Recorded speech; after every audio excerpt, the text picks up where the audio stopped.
Hi ಎಲ್ರಿಗೂ ಇವತ್ತು ನಾನು ಬಂದಿರೋವಂಥದ್ದು ಅರವಿಂದ್ ಇಂಟರ್ನ್ಯಾಷನಲ್ ಸ್ಕೂಲ್ಗೆ. ಸೊ ಇಲ್ಲಿ ನನ್ನ ಮಗಳದು ಇವತ್ತು ಸ್ಕೂಲ್ ಆ್ಯನ್ಯುವಲ್ ಡೇ ಪ್ರೋಗ್ರಾಮ್ ಇದ್ದಿದ್ದರಿಂದ ನಾನು ಕೂಡ ನನ್ನ ಮಗಳು ಪಾರ್ಟಿಸಿಪೇಟ್ ಮಾಡಿದ್ಲು, ಅದನ್ನು ನೋಡೋದಕ್ಕೆ ಅಂತ ಬಂದೆ. ಬರ್ತಿದ್ದಂಗೆ ಇವತ್ತು ಎಂಟ್ರೆನ್ಸಲ್ಲಿ ಏನು ಕ್ರಿಸ್ಮಸ್ ಮಂತ್ ಆಗಿರೋದ್ರಿಂದ ಕ್ರಿಸ್ಮಸ್ ಸೆಲೆಬ್ರೇಷನ್ ಮಾಡಿ ಆ ಒಂದು ಡೆಕೋರ್ನ ರೆಡಿ ಮಾಡಿದರು. ತುಂಬ ಚೆನ್ನಾಗಿ ಕಾಣಿಸ್ತಾ ಇತ್ತು.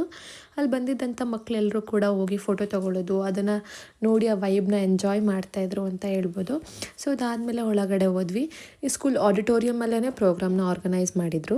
ಅಲ್ಲಿ ಏನಪ್ಪ ಅಂತಂದರೆ ತುಂಬ ಲ್ಯಾಗ್ ಮಾಡಲ್ಲ ಪ್ರೋಗ್ರಾಮ್ನ, ಚೆನ್ನಾಗಿ ಸಿಂಪಲ್ಲಾಗಿ ಸ್ಕೂಲ್ ಚೇರ್ಮನ್ ಕಡೆಯಿಂದ ಒಂದು ಸಿಂಪಲ್ ಸ್ಪೀಚ್ನ ಮಾಡ್ತಾರೆ ಅಷ್ಟೇ ಅವರು. ಅದಾದಮೇಲೆ ಪ್ರೋಗ್ರಾಮ್ಸ್ ಎಲ್ಲ ಶುರು ಆಯಿತು. ಒಂದು ಪ್ರೋಗ್ರಾಮ್ ಲೈಕ್ ಮಕ್ಕಳ ಡ್ಯಾನ್ಸ್ ವಿಚಾರಕ್ಕೆ ಬಂದಾಗ ಇನ್ನೂ ಸ್ವಲ್ಪ ನೀಟಾಗಿ, ಹೌದು ಐ ಅಂಡರ್ಸ್ಟ್ಯಾಂಡ್ ಮಕ್ಕಳು ಚಿಕ್ಕವರೇ, like Montessori to 5th standard ಅಷ್ಟೇ ಅವ್ರು ಆರ್ಗನೈಸ್ ಮಾಡಿದ್ದು. ಬಟ್ ಆ ಮಕ್ಕಳಲ್ಲೇ ಒಂದು ಫಿನಿಶಿಂಗ್, ಒಂದು ನೀಟಾಗಿ ಇನ್ನೂ ಚೆನ್ನಾಗಿ ಪರ್ಫಾರ್ಮೆನ್ಸ್ನ ತರ್ಬೋದಾಗಿತ್ತು ಅಂತ ನನಗೆ ಕ್ಲಿಯರಾಗಿ ಅನಿಸ್ತಾ ಇತ್ತು.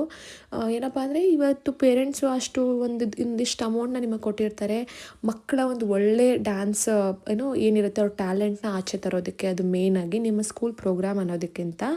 ಸೊ ಅಲ್ಲಿ ನನಗೆ ಸ್ವಲ್ಪ ಡಿಸಪಾಯಿಂಟ್ ಅಂತ ಅನಿಸ್ತು. ತುಂಬ ಚೆನ್ನಾಗಿ ಬಂತು. ನಿಮ್ಮ ಮಕ್ಕಳು ಅಲ್ಲಿ ಓದ್ತಾ ಇದ್ದರೆ, ನಿಮಗೂ ಆ ರೀತಿ ಅನಿಸಿದರೆ ಪ್ಲೀಸ್ ಈ ವಿಡಿಯೋನ ಶೇರ್ ಮಾಡಿ. Thank you.